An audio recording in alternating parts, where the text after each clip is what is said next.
FAPESP, Fundação de Amparo à Pesquisa do Estado de São Paulo, apresenta.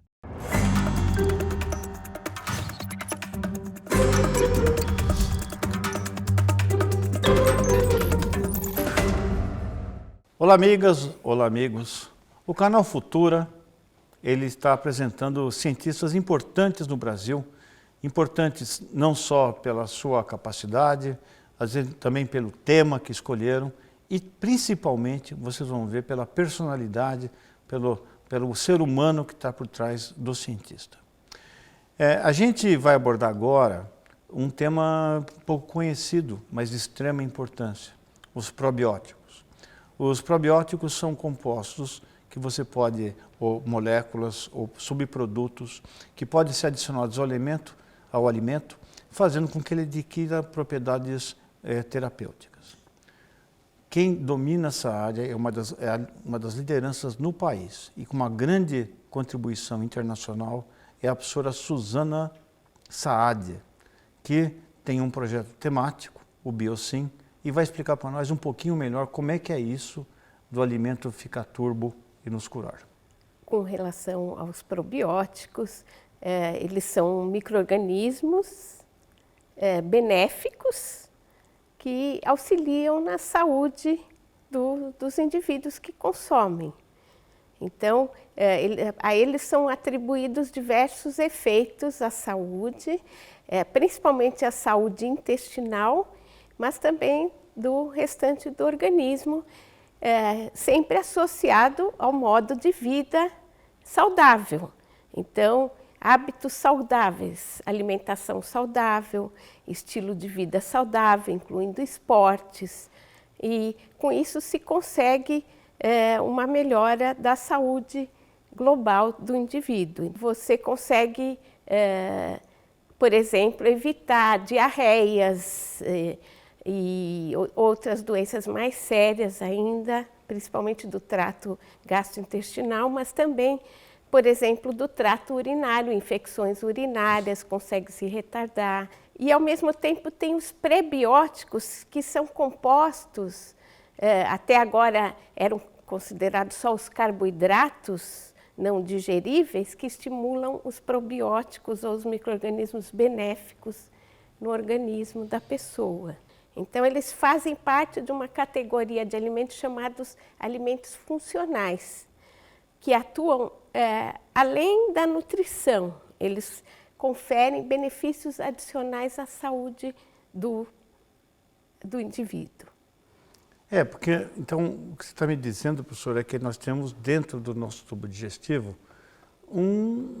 micróbios, o chamado microbioma, e que às vezes pode se alterar, e a gente toda hora está alterando pela alimentação, toma antibiótico de vez em quando, tem que refazer tudo de novo, e tem jeito de fazer com que a gente reduza as bactérias chamadas do mal, né, e aumente aquelas que ajudam a absorção de nutrientes e permita que a gente funcione melhor e dê mais saúde, digamos, pela própria recomposição, é isso? É isso mesmo. Hoje, cada vez mais características de saúde estão sendo associadas à microbiota do indivíduo, particularmente a microbiota intestinal. Então, qualquer desequilíbrio nessa microbiota é associado a diversas doenças. Então, o que os probióticos vão fazer diretamente, os prebióticos indiretamente, estimulando esses micro-organismos benéficos, é auxiliar na melhora dessa composição dessa microbiota.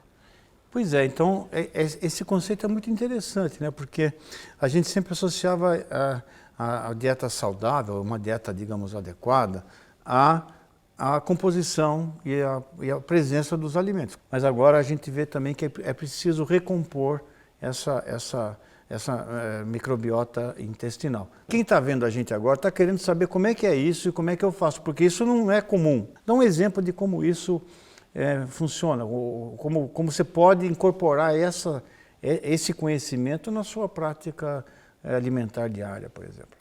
Bom, no mercado nós temos vários leites fermentados contendo probióticos. Então, leite fermentado, ele é o alimento mais comum vendido com probióticos no mercado.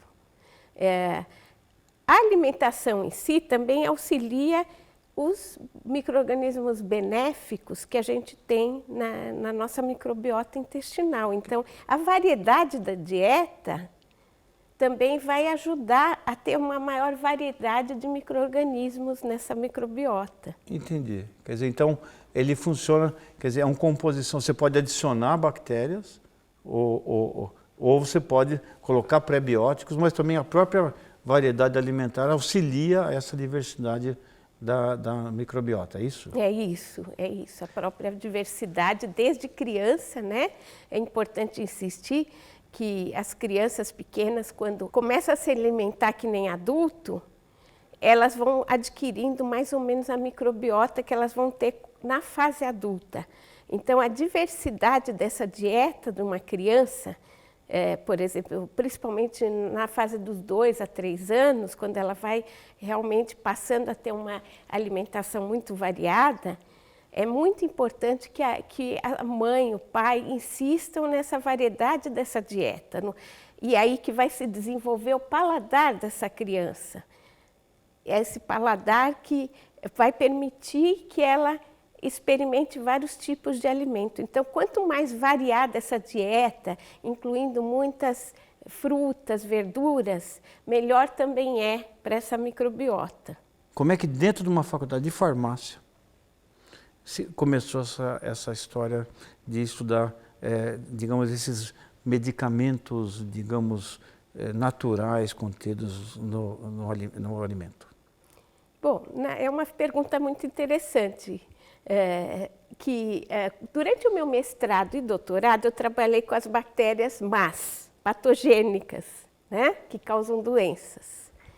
Aí eu ingressei como docente na área de tecnologia de alimentos. Então, não podia trabalhar com bactérias más, porque eles tinham medo que contaminasse o ambiente.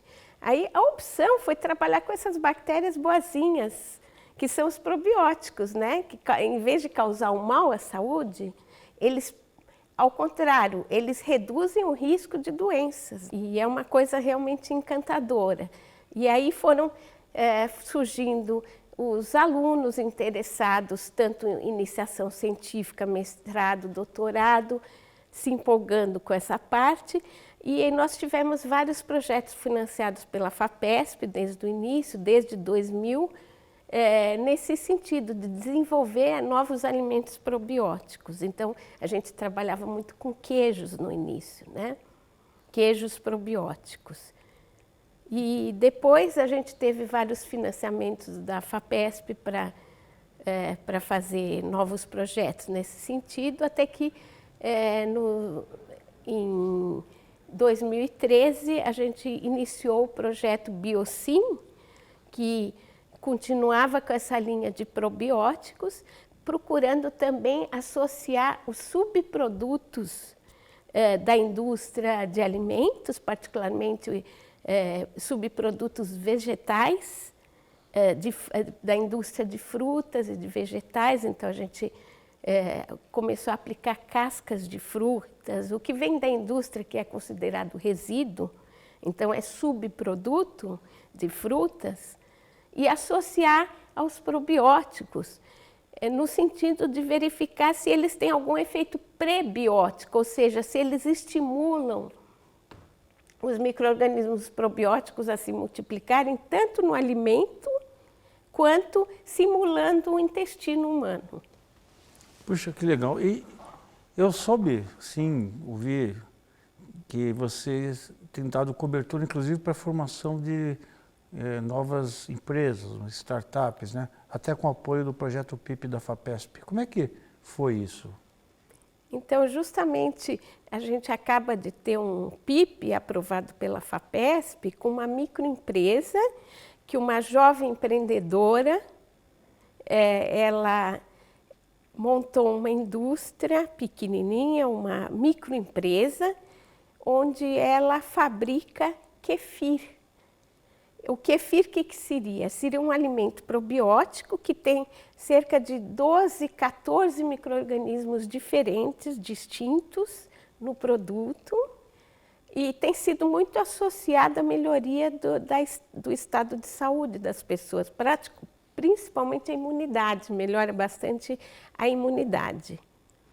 Só que no kefir, como ele tem muitos micro-organismos associados, pelo menos 12 a 14, é importante acompanhar como eles se comportam, tanto no produto principalmente, para ver se todos continuam vivos até o fim, se eles estão em proporções adequadas, se o processo, no caso dessa microempresária, não vai estimular mais umas espécies em detrimento a outras. Então, nesse sentido, a gente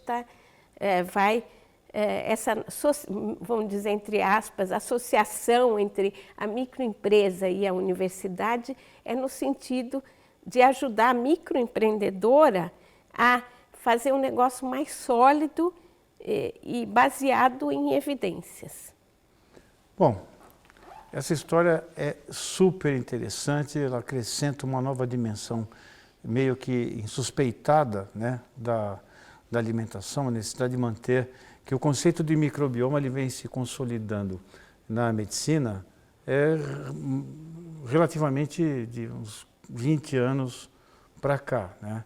A importância do microbioma e estudando a genética e formas de modificar esse microbioma até em outras áreas, inclusive a respiratória, agora está começando a aparecer bastante nisso.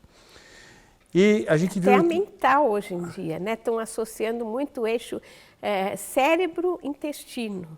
Então, parece que tem muita relação entre o cérebro e o intestino. O que a professora Suzana está falando mostra um exemplo de dedicação, pioneirismo, desenvolver formas de melhorar a saúde da população, promover uma nutrição mais saudável, mas também com essa parceria PIP, de gerar divisas, empregos e movimentar o capital do nosso país e melhorar a condição de vida do povo brasileiro. Bom, é uma história, Suzana, fascinante. Nós vamos ter que acabar. Daria para falar muito.